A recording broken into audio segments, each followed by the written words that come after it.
מסייך מפניך כי מציון תצא תורה כי מציון תצא תורה ודבר אדוני מירושלים ברוך שנתן תורה, תורה, ברוך שנתן תורה, תורה, לעמו ישראל בקדושתו. This is the covenant which dedicates Israel to the one and eternal God. This is the Torah, the pillar of right and of truth. This is the law which proclaims the sovereignty of God and the unity of all creation. Let us acknowledge the truths of its teachings as together we proclaim the supreme watchword of our faith. Shema Yisrael, Adonai Eloheinu, Adonai Echad.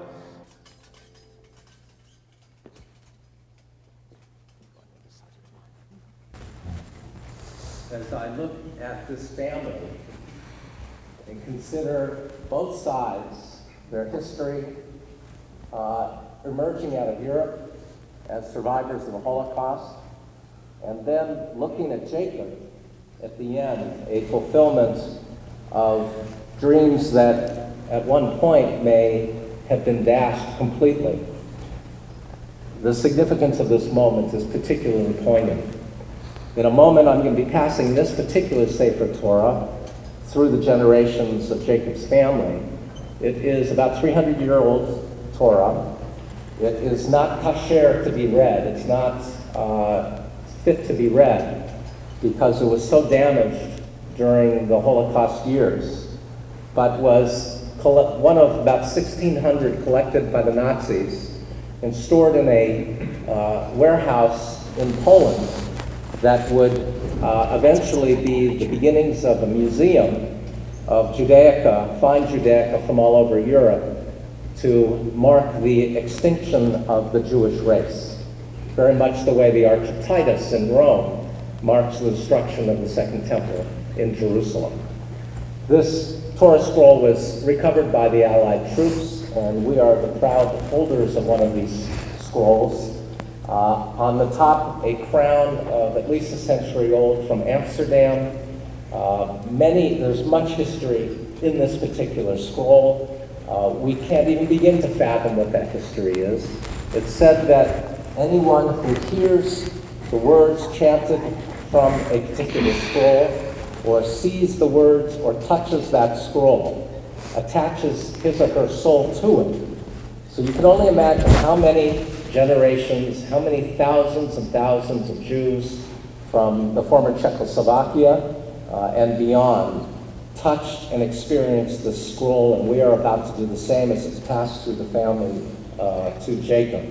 And when he brings it around to you, we hope that you'll come forward to it to become part of the history of this scroll as well, either by touching it with your hand, with your tzitzit, or with your prayer books, and kissing it, thus linking your soul with his and with the generations of our people. The Torah was carried into exile in the arms of grandparents and parents that children might not lose this precious birthright. It was passed from grandparent to parent to child, from generation to generation to generation, as we do on this day.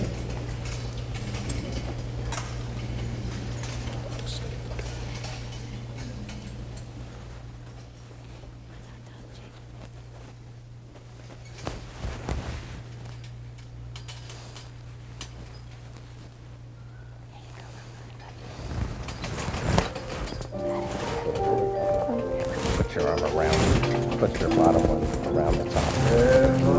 Adonai hagedula, hagevura, hagiveret, hagnetzach le'amot. Thank you. Ki kol hashamayim ba'aretz, ki kol hashamayim Shabbat Shalom. Shabbat Shalom. Mazel tov. Mazel tov. Shabbat Shalom. Shabbat Shalom. Good Shabbos. Shabbat Shalom. Welcome. Good Shabbos. Shabbat Shalom. Hey Maria. You're presenting. That's done. Hi guys.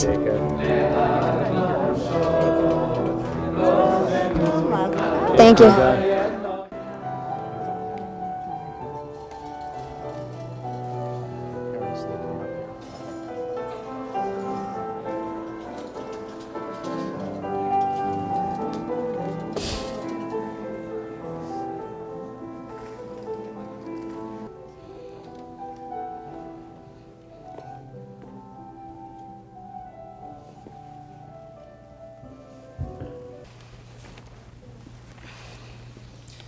Jacob, Mazel Tov on both your accomplishment and your journey leading up to today.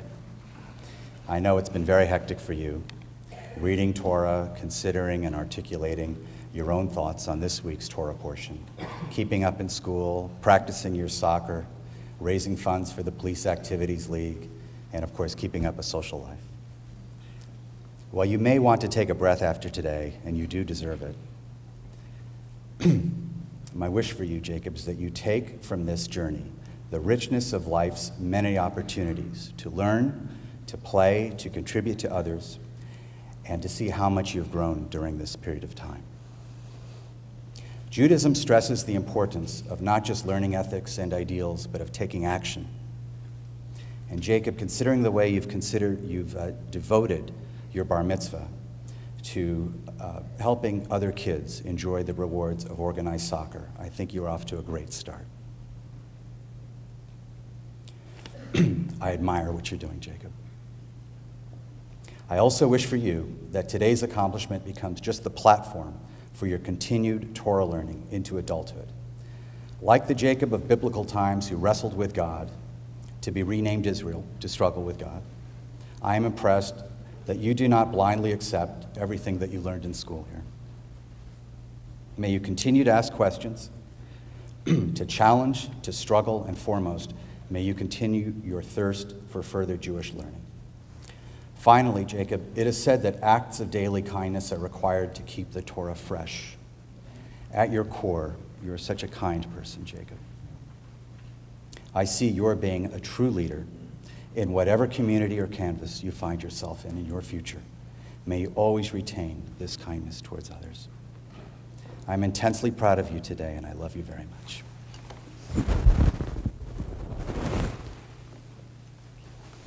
Jacob, as you stand here before your old friends, your new friends and family, in this remarkable temple where you were schooled since the age of 3, I cannot help but look at you differently as you become a bar mitzvah. Differently, because I took this opportunity to really study your character, your accomplishments and personal blessings up until now, your young little life, and how it all relates to this incredible transition in your Jewish life, where you are supposed to take responsibility for your actions and perform tikkun olam, repairing the world. I've got news for you. From the day you were born, people said you had an old soul.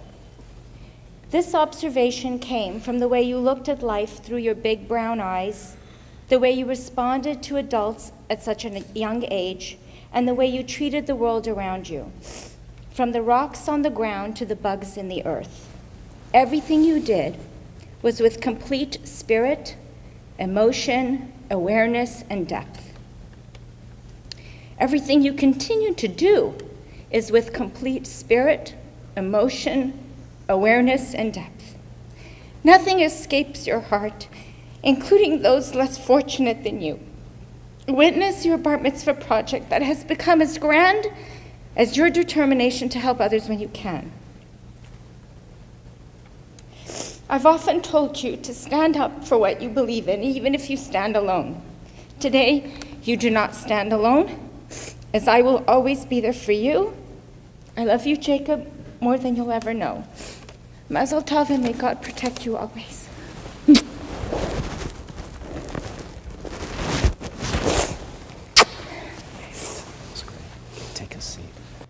What does it take to be a leader? And what are the successful qualities that make a good leader? This week's portion, Naso, doesn't necessarily have to do with leadership, but it's about the consecration of the tabernacle. The tabernacle was a traveling temple that the Jews carried with them in the desert for 40 years. To consecrate is to make the tabernacle holy and ready for use. The Jews used this tabernacle as a place of gathering and also the place where they did daily sacrifices. I'm interested in what you could call opening day, or the first day where the tabernacle was available for sacrifices. Why did the people sacrifice animals frequently back then? One reason was that they believed it pleased God. Secondly, they also felt it connected them to God.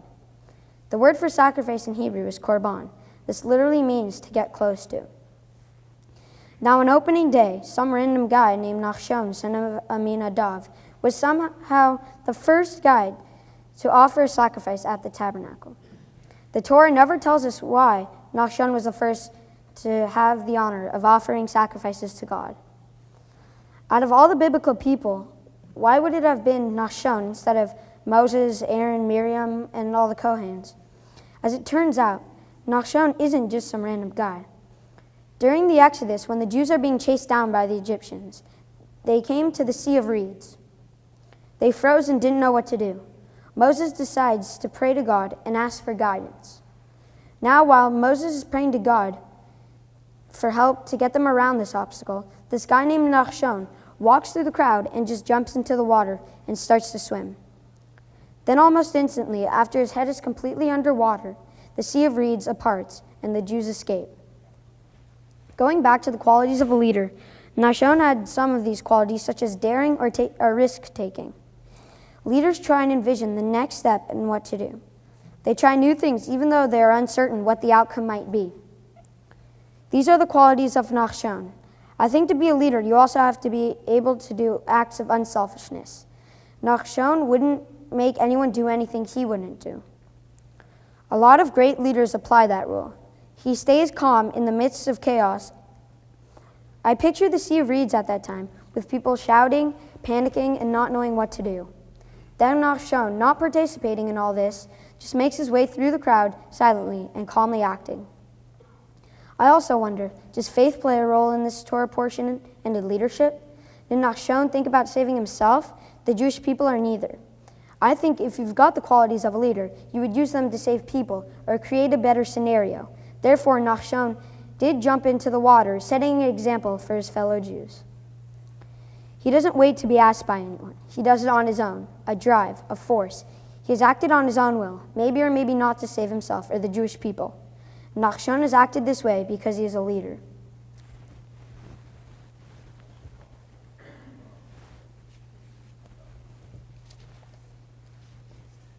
Jacob, you've just described yourself. You have. Thank you. You, as your mom said, you should do that which you think is right, even if you end up standing alone. Usually, great leaders may stand alone at the beginning, but everybody follows, because through their courage, their sense of faith and hope, their daring, their good judgment, their calm, and their sense of a higher vision, they know where they're going. And people look for those kinds of leaders in their lives. And if you think about all the people who you most respect, those are probably the qualities. And in a way, you embody them already. I mean, your mitzvah project is the first of its kind that I've heard in a number of ways. Let me tell you which. One is, I understand that you didn't want any presents for yourself. Is that correct? That's good. I'm glad I got it right. You didn't want, I mean, this is very unusual right starting off. But you have a passion for soccer. It's a simple passion for soccer. You love the game, you love everything about it, you got a soccer's body, you're lithe, you move fast, you're good at it, you're smart, and so now I know you're a qualified referee for the AYSO as well. I mean, what 13-year-old is a qualified referee for AYSO soccer? So this means that you understand the game, you understand the rules, the structure, and what it takes to transcend, and all of those things. But it's not just because you love the game. You want to share that love with everybody. And you recognize rightly that not everybody is equal in this society. Some people are far more fortunate than others. And there are a lot of people in the inner city who don't have the wherewithal financially to be able to pay the dues and pay for the uniforms and do everything else they need in order to play soccer. So you said, I'm going to do something about that. And you did. You forswore all things for yourself. And this is what a bar mitzvah is all about. It's not about you. It's about things bigger than you. It's about community. It's about building up others. And I know there are a lot of people here from the Police Activities League. That's the right term for it, right?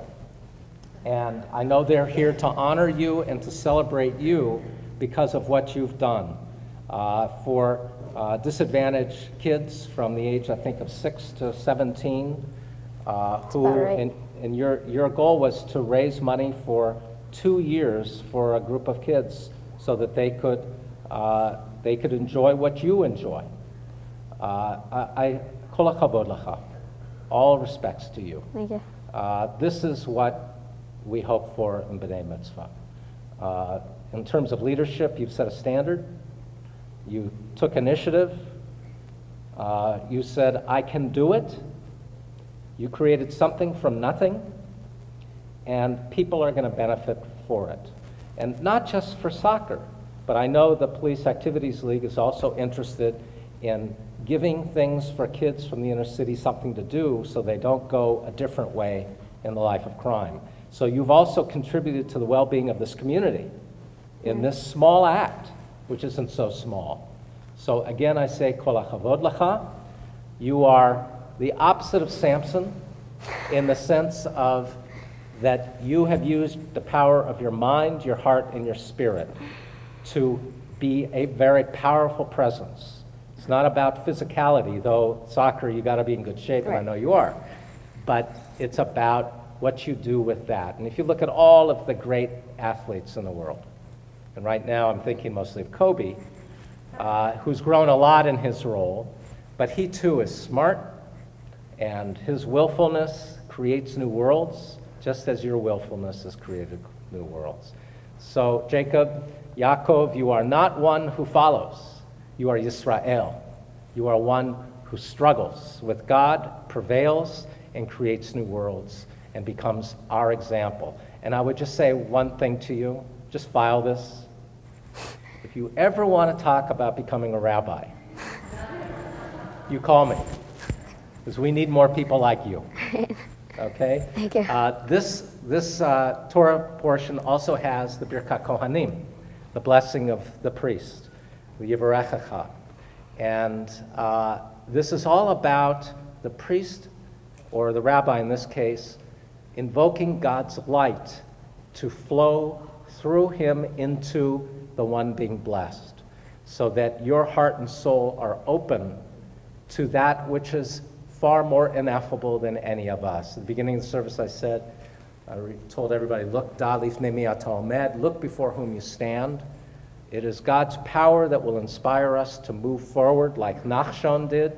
He didn't wait for history to engulf him. He took history into his own hands, and he jumped in the water, and the sea split while Moses was praying. You need prayer and action, by the way. Right. That's the combination. So it's a pleasure to be with you, and an honor to invoke God's blessing upon you, which I do not only on my own behalf, but also on behalf of my colleagues, Rabbi Musagia and Chazan Masing. Yivarechecha Adonai ve'yishmerecha. Ya'er Adonai panav elecha v'yichuneka. Yisa Adonai panav elecha v'yasem lecha shalom.